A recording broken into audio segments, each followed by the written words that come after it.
he was there to kill someone. Those are the words from Toronto police on the suspect accused in the killing of a U of T student. More from CP24's crime analyst Steve Ryan live from the scene.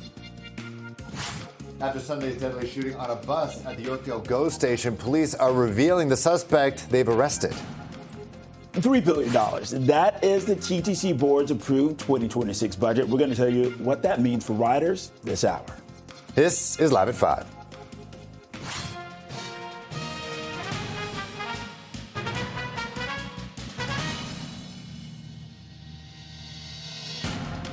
Good evening. I'm Bakari Savage. And I'm Phil Perkins. You're watching Live at 5. Our top story. Police say the student killed in the shooting on the University of Toronto Scarborough campus last month was randomly targeted by a suspect they allege was just looking for someone to kill. And for the latest developments in this investigation, let's go live to CP24's crime analyst Steve Ryan. Okay, so Steve, police are saying that the public does not need to be on edge. How should the public take that? I mean, how should they react? Well, look, a homicide like this, an occurrence like this, certainly can put not only the local community, but the city as a whole on edge, because this is one of those crimes where it's random homicide, stranger on stranger, but it was targeted and it was premeditated. We know that because the police have laid a first-degree murder charge, which typically suggests planning and deliberation. But the police said today that they believe they have the person who is responsible for that homicide. So as far as there being a threat to the public, that doesn't exist. That is now done because the police have that man in custody. But it certainly does affect the community when it comes to perception. Perception is a community's reality, and if a community perceives the fact that there is danger, well, they could alter their mannerisms or how they go about their day-to-day life. So it could affect the quality of life, but specifically with this case, there is a person in custody, and the police believe that they have the person who was responsible for the murder of this 20-year-old. So as far as that concern goes, that should be a non-starter, if you will, as a result of the arrest being made. In the trail where this happened, what's it like? Describe it, and how secluded is it from everything else?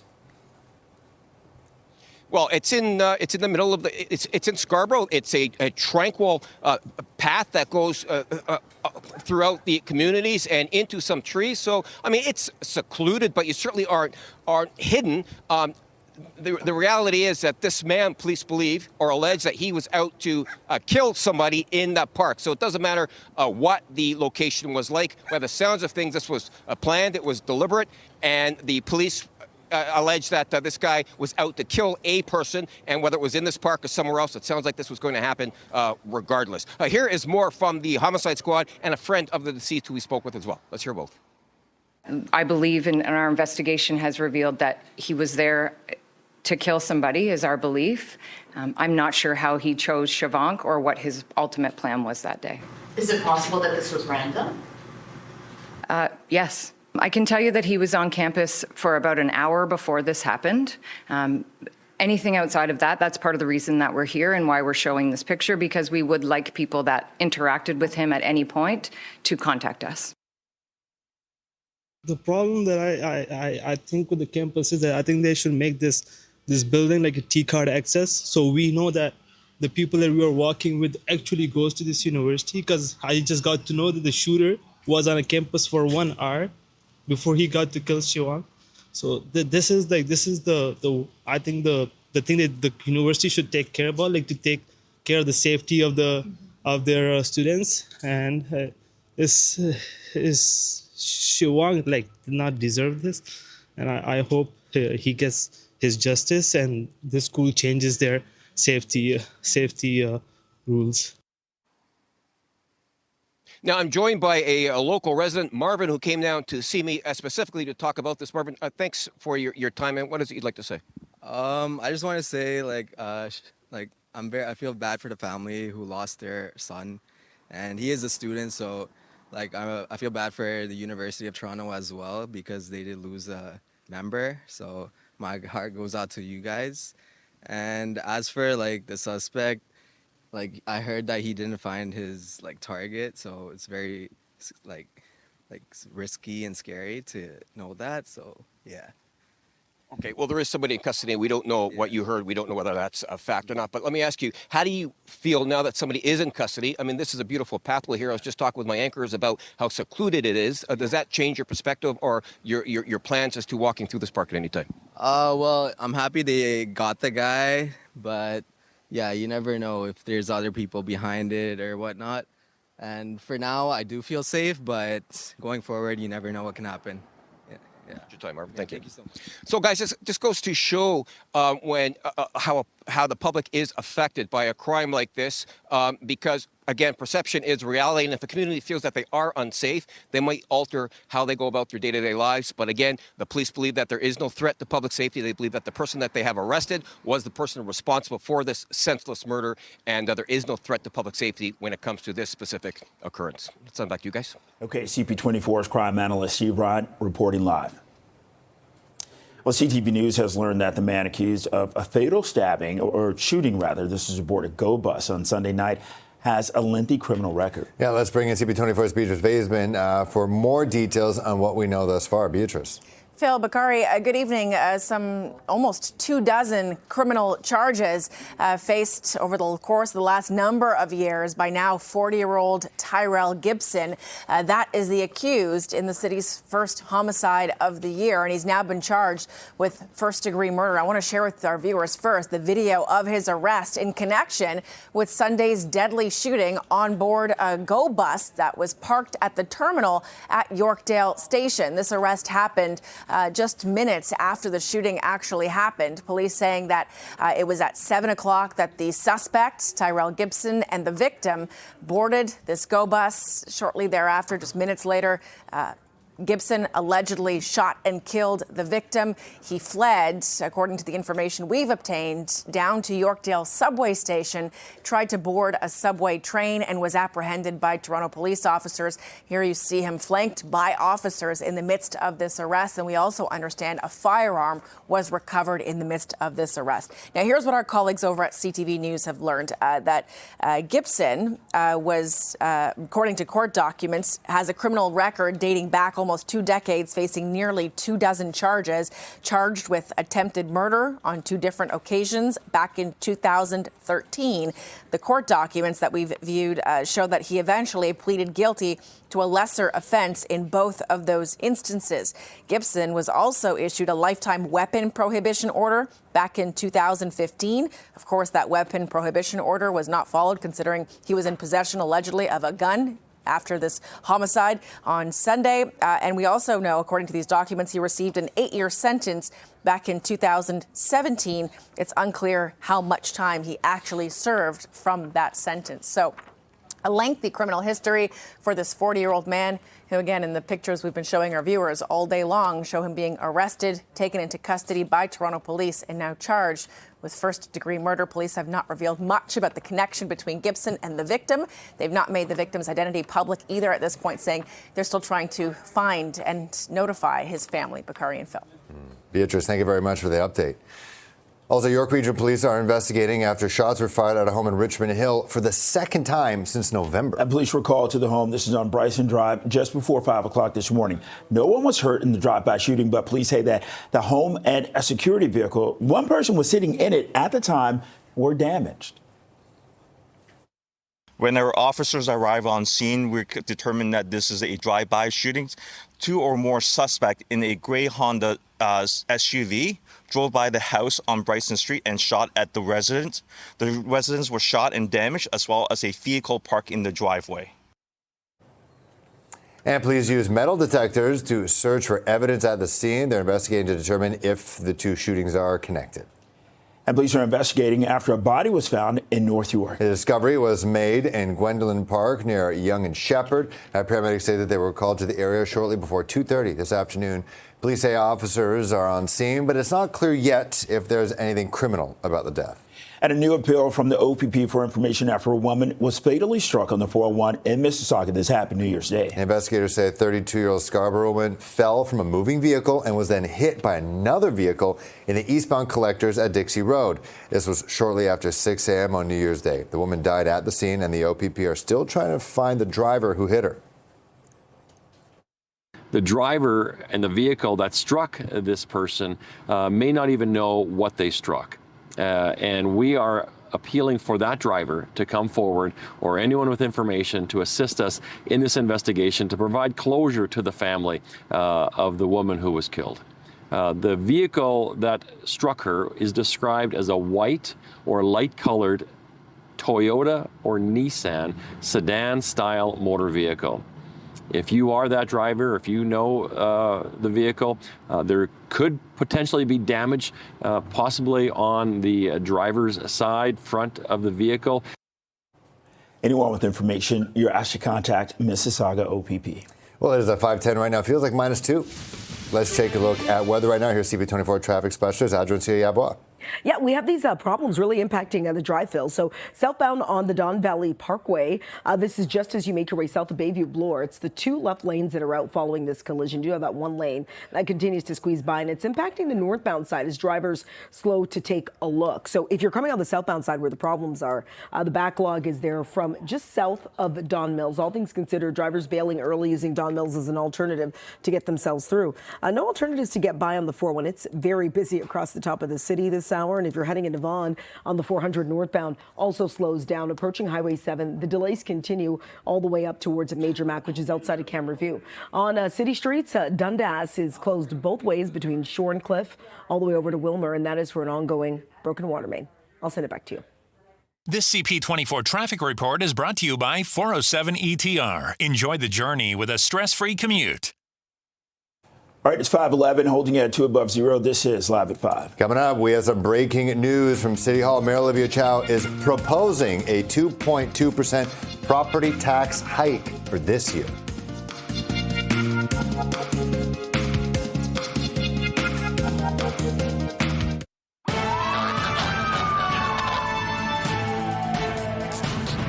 We have breaking news. Mayor Olivia Chow is proposing a 2.2% property tax increase. This is part of the 2026 budget. Yeah, the budget is going to be released tomorrow, but Chow's office has revealed some details already. The proposed tax hike includes a 0.7% increase in the residential property tax rate and a 1.5% increase for the city building fund. A statement from the mayor says the 2026 budget is about making life more affordable for Toronto families. Keep it here on CP24 as we follow this developing story and get reaction to that little nugget of information. Okay, well, also happening at City Hall today, the TTC board has approved a new operating budget. It freezes fares for a 3rd straight year while also introducing fare capping. Yeah, let's go live now. CP24's Andrew Brennan at City Hall with more on the budget, which still needs approval from City Council. Yeah, that's what I was going to get at, actually, you two, because all of this stuff kind of has to coalesce together. The TTC budget, as has been approved right now, includes about a $1.5 billion coming from the city. And when you look at the itemized ways that it's supporting the TTC and also where the funding may not be in years to come, it goes back to the City Hall Central coffers. And then what's going to happen when you don't have, say, $300 million coming from the province to operate lines 5 and 6 this year? By the way, we still don't have, and we asked the CEO of the TTC today, no update on Line 5, the Eglinton Crosstown. Just as a caveat, want people to know that, no opening date. But without that money, what do you do? How do you pay for that? And this is a particular problem for the TTC because its operating budget, half of it right now is coming from the city. And you compare that to other cities like, say, in Montreal, where it's a little higher. Or if you compare that to, say, Ottawa, where 80% of the operating budget comes from government subsidy, whereas only 20% comes from the fare box. City of Toronto, not like that. So if you don't have the revenue where coming from another option, then the city may have more problems down the road. And this gets us to the 2.2% potential property tax hike.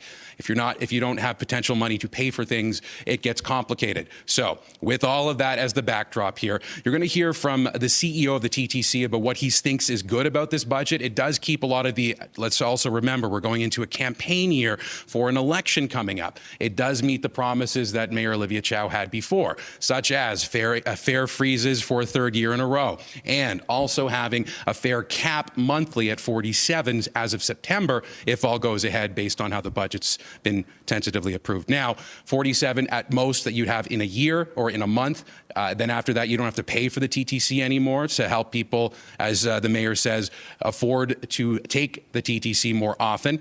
This all is approved in this budget. So you'll hear from Mandy Lally here, and also you'll hear from Diane Sachs, a councillor who's on the board as well, about, again, how this all comes together and the concerning thing she sees about city coffers and the TTC's budget here. The budget that was approved by the board today is one that will help us address long-term sustainability and affordability. Do I have the answers right now? No, because we have to go through that diligence detail, which I've always said isn't going to happen overnight. We've got to understand incrementally where we are, what we're doing, how we're progressing, and what the future outlook looks like in terms of what the city can assist with, what the requirements are in service in terms of reliability our customers demand, and how the feds and province feed into that. So it's a whole holistic approach. It's wonderful to be able to knock on doors in an election year with service increases and no fare increase and fare capping, and those are all good things for the many people in the city who are struggling with affordability. But the amount of red ink that runs through the entire TTC budget is absolutely terrifying. I'm really worried about next year. And that is a common refrain. But we got to get through this year, guys, first. And we'll have to see how things turn out at City Hall tomorrow. Back to you.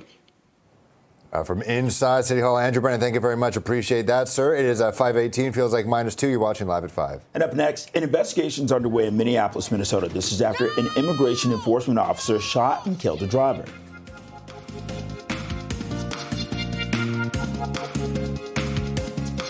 And a warning to some viewers that the following story, it includes graphic content. An investigation's underway in Minneapolis. This after an immigration enforcement officer shot and killed a driver. No! Shame! Shame! Oh my God! A massive response to the incident near the downtown core, which left a 37-year-old woman dead. The shooting is being described drastically differently by local and federal authorities. Trump administration officials are calling what transpired self-defense from an act of domestic terrorism.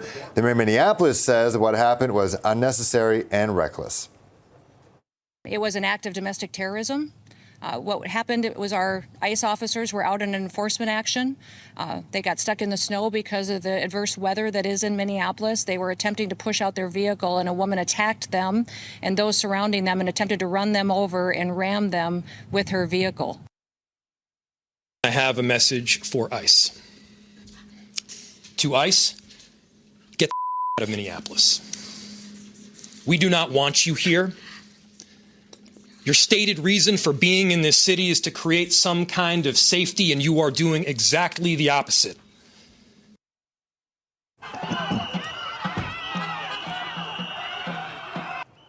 Okay, as you can see here, a large upset crowd is gathered at the scene of the shooting. A lot of people throwing snowballs and calling for ICE agents to leave Minnesota.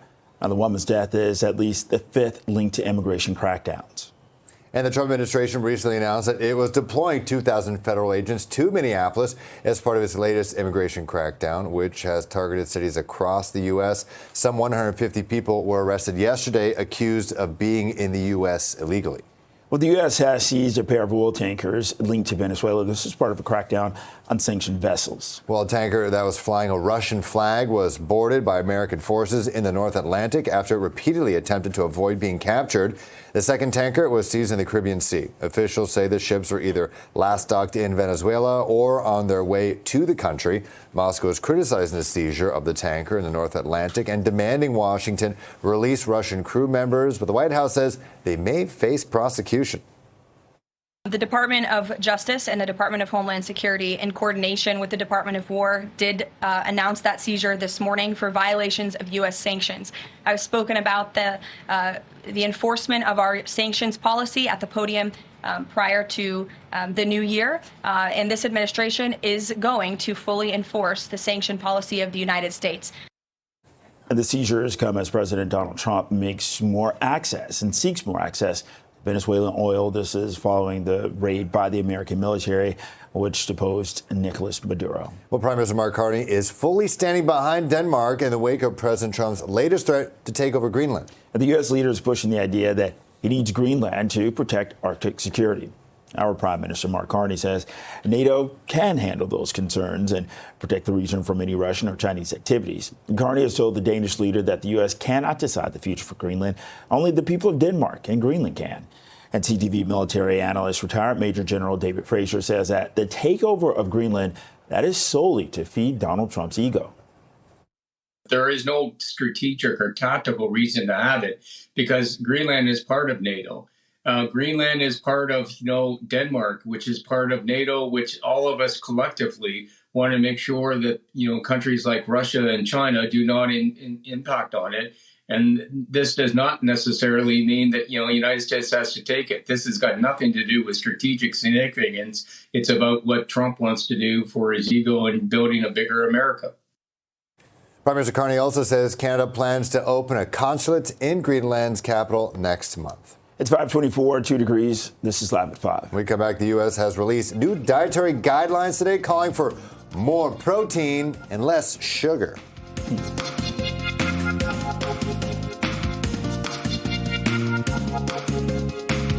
Well, the U.S. has released new dietary guidelines today calling for more meat and less sugar. I guess, yeah, that works. Less fried stuff as well. The new guidelines call on Americans to consume more veggies and whole grains. They're being urged to shy away from sugary foods and packaged, prepared, ready-to-eat meals. The new guidelines recognize that whole, nutrient-dense food is the most effective path to better health and lower healthcare costs. Protein and healthy fats are essential and were wrongly discouraged in prior dietary guidelines. We are ending the war on saturated fats. Diets rich in vegetables and fruits reduce disease risk more effectively than many drugs. And people are being encouraged to eat whole food sources of saturated fat like meat, whole fat dairy, or avocados. It is 5:20. It feels like -2. You're watching Live at 5. And police say that the student killed in a shooting on the University of Toronto Scarborough campus was randomly targeted. We're going to have reaction live from the campus coming up.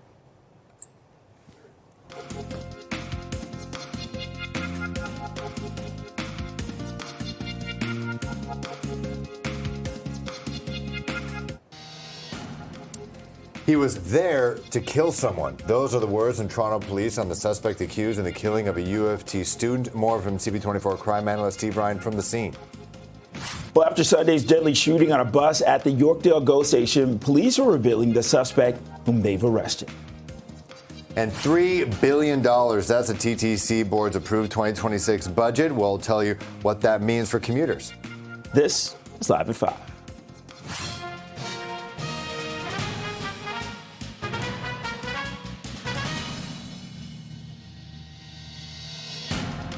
Good evening. I'm Phil Perkins. I'm Bakari Savage. Welcome to Live at 5. We start with this. Police say that the student killed in a shooting on the University of Toronto Scarborough campus last month was randomly targeted by a suspect that they allege was just looking for someone to kill. Yeah, for the latest developments in this investigation, we're joined live by CP24 crime analyst Steve Ryan. Steve, police say that the public should not be on edge because of this. We just said that this man allegedly went out there to kill someone. Yes, he's arrested, but he's one person. Is he not part of a group? We understand, sometimes they have gang initiation, something like this. How can people not be freaked out on University of Scarborough campus? Well, a violent crime like this certainly can put not only the local community on edge, but the entire city and the GTA, for that matter, on edge. But the police said today that they do believe that the person responsible for this senseless homicide is in custody. So they believe that this 20-year-old man was targeted back on December the 23rd. As we just reported, police believe, we're showing you the picture of this young man now. Police believe that the accused went out to kill someone. And this is the most disturbing type of homicide because there's no nexus There's no connection between the deceased and the accused. It was targeted. Police have laid a first-degree murder charge, so typically that's laid when police believe on reasonable grounds that the homicide was planned and deliberate, but there is no connection between the suspect or the accused and the deceased, nor is there a motive. This man, according to the police, the allegations are, went out and he was hell-bent on committing a murder, and this young man happened to be the person that got caught in this, the line of fire, if you will, or caught the attention of this 28-year-old accused, and he now has lost his life as a result. Now, we did hear from Toronto Homicide earlier on.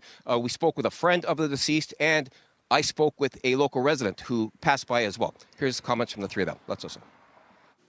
We recognize that this incident caused a great deal of fear and concern for students, staff, and members of the community, particularly those that use this trail.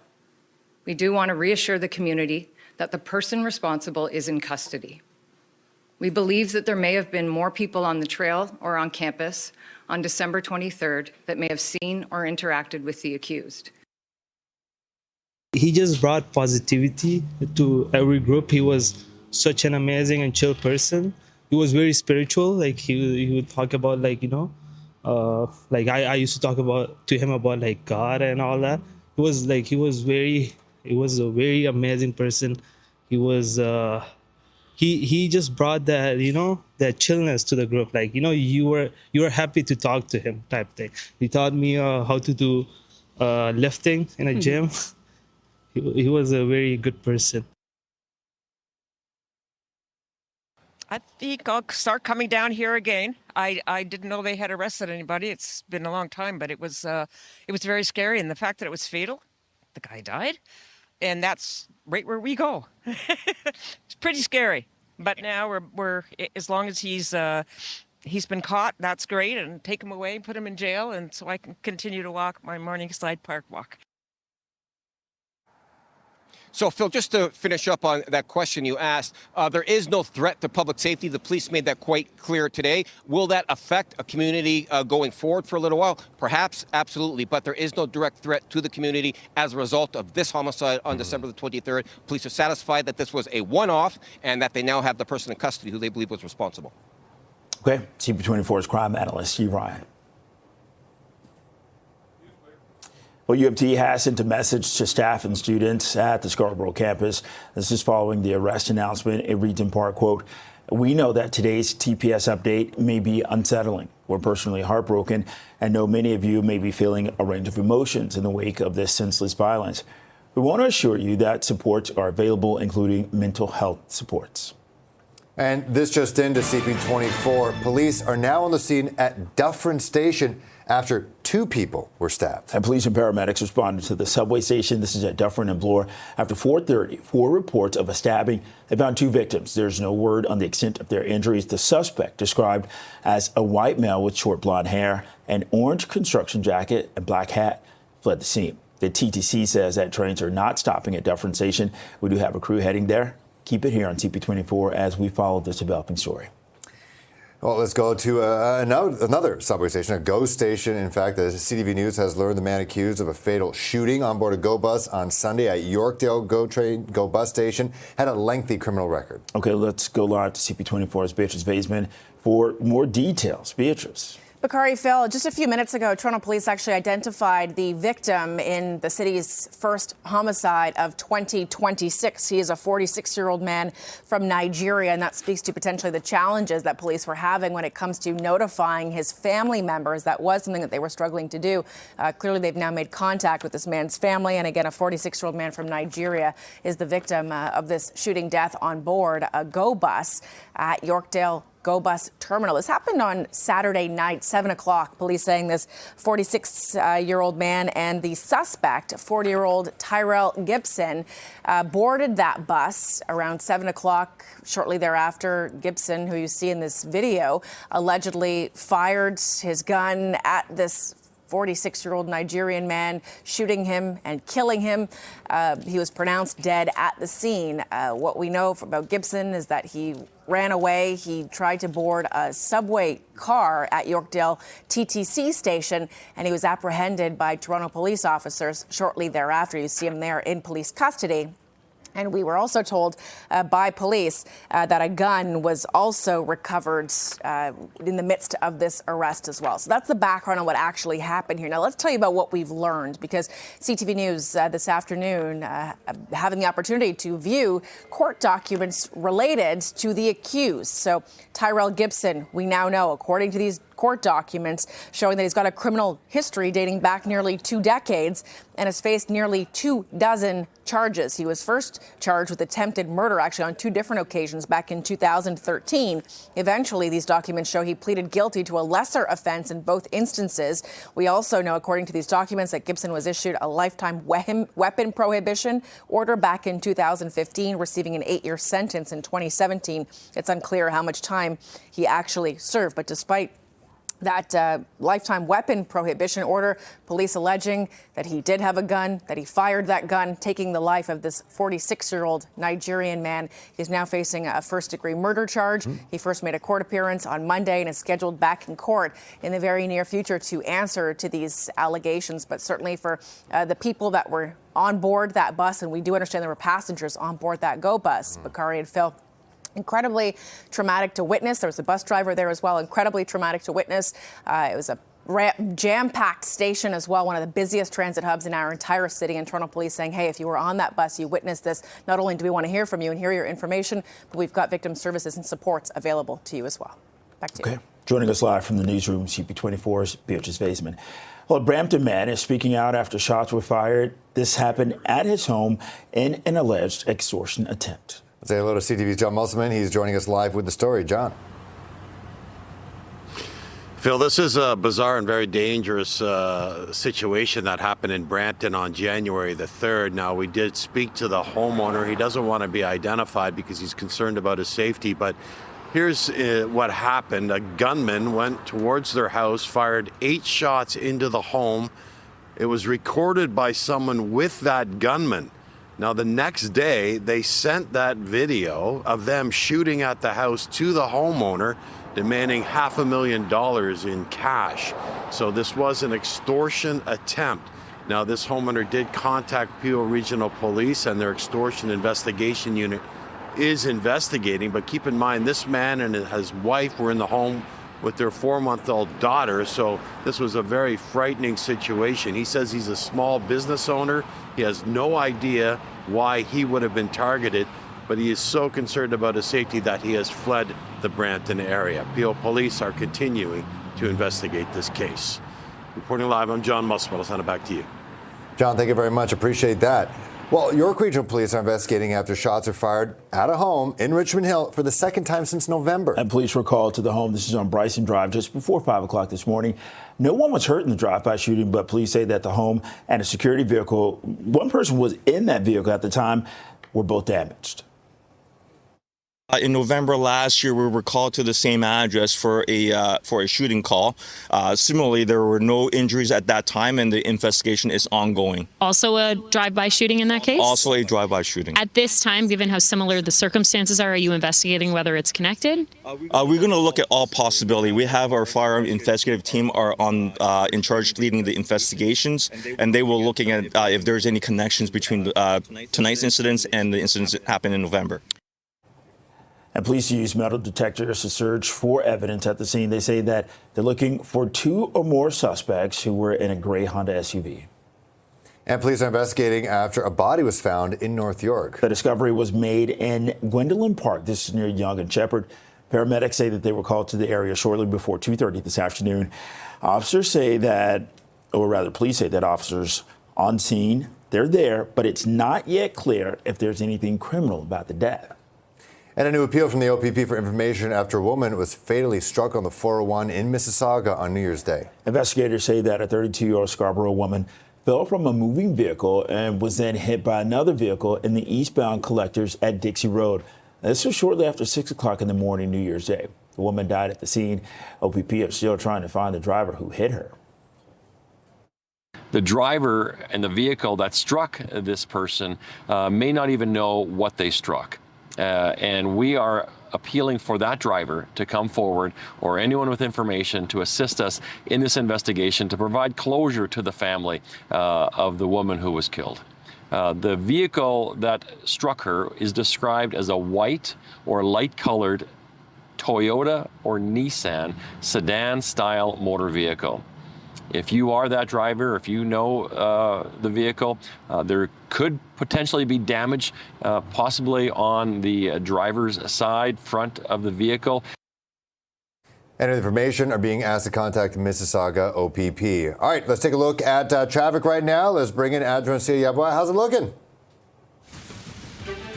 Well, Phil, not looking so good for commuters that are stuck on the Don Valley Parkway. And in case you don't know what's going on, I'm going to give you a heads up. So southbound on the Don Valley Parkway, this is just south of Bayview Bloor. Ongoing collision is still there, blocking the 2 left lanes. You do have that single right lane that is squeezing through. But again, it is creating quite a delay now. It extends from well before Don Mills, maybe bail earlier at Eglinton. Use Don Mills, Vic Park, and alternatives just to get you through. And then on the northbound lanes of the 404, this is through Steeles. We are dealing with a stalled vehicle blocking the right lane as well as the right shoulder. Headed on to the 401 on the westbound side. Pretty busy. Starts from Warden, continues slow all the way out to about the 400. We're in the collectors. We are dealing with a collision that does have the right lane, and a heads up on TTC line 2, trains bypassing Dufferin Station because of an ongoing police investigation. I'll send it back to you both. Okay, thanks, Adj. Welcome. It's 5:43, 2 degrees. This is Live at 5. Coming up, we have developing news out of City Hall. Homeowners, listen up. Mayor Olivia Chow proposing a 2.2% property tax hike for this year.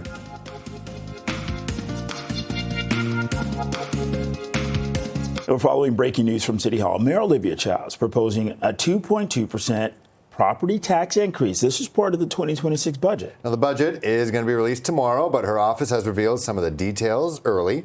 The proposed tax hike includes a 0.7% increase in the residential property tax rate and a 1.5% increase for the city building fund. A statement from Chow's office says the 2026 budget is about making life more affordable for Toronto families. Keep it here on CP24 as we follow that developing story. Well, the TTC board has approved a new operating budget. It freezes fares for a third straight year while also introducing fare capping. Yeah, let's go live to CP24's Andrew Brennan at City Hall with more on the budget, which still needs approval from City Council, but it goes in line with what City Hall wants. They want, again, life in the city to be a little bit more affordable. Exactly. And we're going to have to do a little bit of double Dutch here, guys, because as much as we're talking about the TTC budget, and you just did mention the headline there about 2.2%, I found the budget chief for the City of Toronto, and that kind of helps things a little bit. Shelley Carroll, I know we just mentioned the TTC budget as this was the major item today, and it is still our headline on the show. But just because you came by, we have to ask you very quickly, this 2.2%, we've gone from 9%, give or take, in year one of the Chow administration to 6.5%, give or take, in year 2 to 2.2%. And we also we happen to be going into an election year, so I want to ask, one, what do you think about the 2.2% rate now? Is this what the city needs, or is there anything having to do with the election part of this? Well, it's what Torontonians need. And it shouldn't come as a surprise, really, if you think about it, because at the very beginning of this process, even dating back to Mayor Tory's 7% in the year before, we've taken a long-term approach. Our CFO, Steve Conforti, has always said, tell me your problem in your division and give me 3 years to work with you on it. And so what you're seeing this year is the fruit of working long-term to solve problems. It also means that long-term, over those 3 years, we were able to find efficiencies that are real, that don't hurt services, but actually do start to trim costs where we can. And so we have the highest number of efficiencies in this year's budget. And at the time when the economy has become even more uncertain than even it was during the pandemic, if you think about it, given what's going on south of the border, people are really feeling the pinch and really worried. And so we're able to offer this due to the hard work we did over the summer. And just in terms of some of the things that are headline items in the budget, we're talking about the TTC today, and I'm assuming, I don't want to assume on behalf of council, but I'm assuming what we saw from the board today being presented to City Hall. Ultimately, this budget will be approved by the city. So we're looking at about $1.5 billion coming from the city, and things like keeping affordability down as a headline. What do you think about the things that are involved in the TTC's budget, like fare freezes and the like, and also the other things that the city needs to pay for that you have to keep on top of mind? We do have to keep them top of mind. Two biggest lines in the budget are always the TTC and the Toronto Police Service. We need to keep people moving, and we need to keep people safe. And so that's why we took a unique approach this year. We set targets, stringent targets, but tailored to each division. And so for the TTC, we recognize the realities, collective bargaining agreement, certain service changes that we have to make to get people back onto the system and back to work. All of those things had to be factored in, and then we had to look at where can you find efficiency? Let's partner on this. And the CFO has done that across the board, starting with the TTC, the biggest line of them all. But we know that down the road, we still have to go back to that fiscal structural gap that has existed for the city for 25 years, because it really started with the biggest change being the way we fund the TTC. And so we have to have that conversation down the road. The province has already indicated they're ready to have that conversation for 2027. We got to help people in 2026, though, and make them feel safe and like they can afford to commit to the TTC as their principal mode of transit. I guess we'll have to find out more tomorrow, but is there anything else you can tell us about what is to come? Well, I just hope that people will take a good look at this, because we made a really concerted effort here to look at the main things that you need to be affordable. What are you talking about at the kitchen table right now? It's that you got to manage costs. You want to feel safe at home and in the city. And you want to see us making sure that your services really work for you. So while we've limited people to focus on the current service that you deliver, each and every division, deliver them well. And we've given you the resources to do that. Councillor Carroll, thank you very much for your time, and we look forward to speaking to you tomorrow. Lots of talk tomorrow, and for the whole rest of the month. I know we'll be here. Thank you very much. Appreciate your time again, Councillor Carroll, the budget chief, and obviously tomorrow will be a very big day here at City Hall. And apologies to the producers for running long. We'll send it back inside. Okay, live from City Hall, CP24's Andrew Brennan. It's 5:52 degrees. This is Live at 5. Up next, an investigation is underway in Minneapolis after an immigration enforcement officer shoots and kills a driver.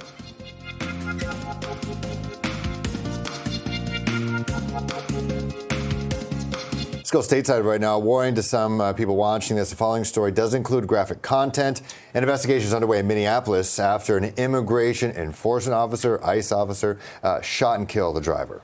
There's been a massive response to the incident near the city's downtown, which left a 37-year-old woman dead. The shooting's being described drastically differently by local and federal authorities. Trump administration officials are calling what transpired self-defense from an act of domestic terrorism. The mayor of Minneapolis says what happened was unnecessary and reckless. An officer of ours acted quickly and defensively shot to protect himself and the people around him.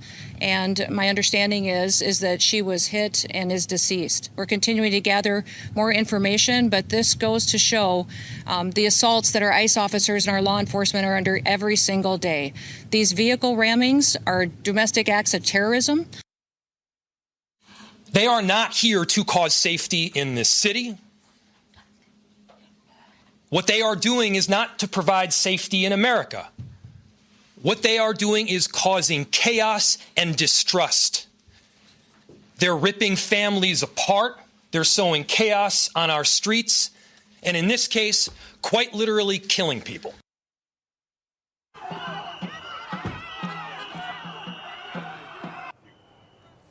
And a large, very upset crowd has gathered at the scene of the shooting. Many people throwing snowballs and calling for ICE agents to leave Minnesota. The woman's death is at least the fifth linked to immigration crackdowns. A longtime Liberal MP and former Cabinet Minister Freeland says that she'll step down from Parliament this week. In a post on social media, Freeland says that she'll vacate her seat this Friday. It comes after she announced her resignation earlier this week to take on a new specific economic advisory role in Ukraine. Freeland also stepped down from her role as a special representative for the reconstruction of Ukraine.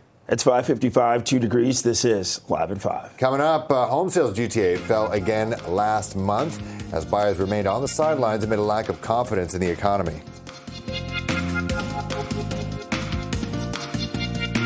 Well, home sales at GTA fell again last month as buyers stayed on the sidelines because there's a lack of confidence in the economy. Okay, the Toronto Regional Real Estate Board says nearly 3,700 homes changed hands in December. That's down 9% from the same month the previous year.